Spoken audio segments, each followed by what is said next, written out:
Bait finesse is on the rise, and I'm going to show you in this video how amazing the new Daiwa PXBF70 is. Daiwa USA just dropped not one but two bait finesse reel in the US market, and that is the PXBF70 and the Tsurinoya BF70. From these two reels, the Daiwa PXBF70 is a smaller one, making it a super ultralight fishing machine. After playing with these two reels here, I found that the PXBF70 fits really well on an ultralight and a light tackle rod. And for this guy here, fits really well on a light to a medium light power rod. The PXBF70 sports a size 28mm spool and it weighs approximately 8 grams. It also sits on 2 micro bearings, allowing the spool to start up a lot easier casting those light lures. You'll notice that this spool is very shallow. That's what all bait finesse reels are. And the reason why is they don't want you to put too much line onto a spool because that adds too much weight.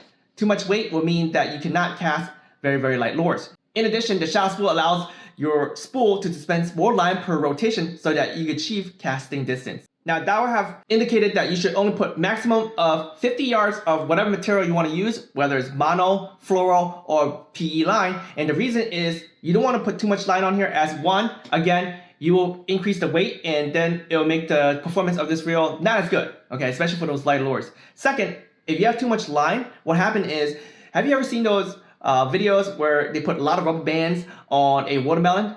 Eventually it'll squeeze and the whole thing goes and blows up. Well, let's talk about mono and fluoro for a second.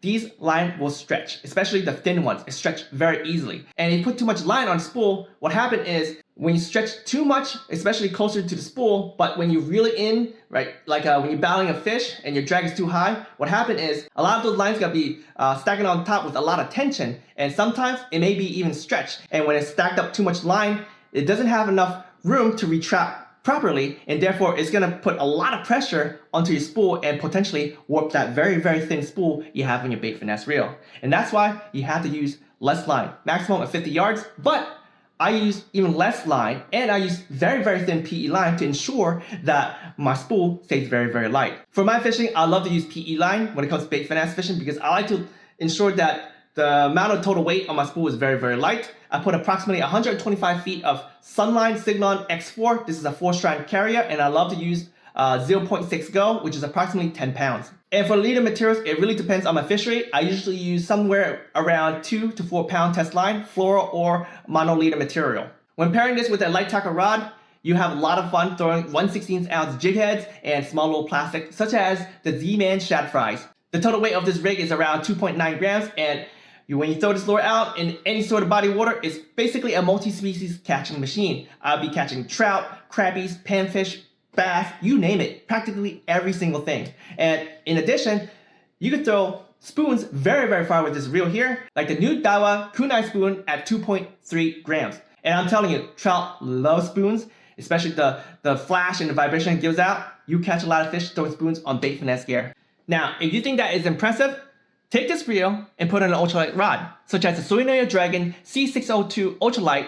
This rod right here could go down to 1 gram, and I'm throwing trout magnets and I'm catching fish. But what I like to usually throw is something just a tad bit heavier. I like to throw the Euro Tackle EPF Swim on a 1/32 ounce jig head. The total weight of this rig here is approximately 1.3 grams, and I cast this almost across a small pond. And bait finesse is not really about casting distance. It's about casting short distance with accuracy, precision, and efficiency. Using this reel is going to be a killer setup for stream settings because you're not really casting far. You know, with all the twisty turns in a creek, you're casting short distances, and like I said, it's all about efficiency. If you were to compare yourself to cast with, say, a bait finesse reel like this one right here to an ultralight spinning reel, by the end of the day, you do more casts using a bait finesse reel over ultralight reel. So if you love to fish the streams or creeks, small creeks, this reel right here is going to be great on your arsenal. You guys can get this at Discount Tackle. MSRP is $349.99. The fish don't wait.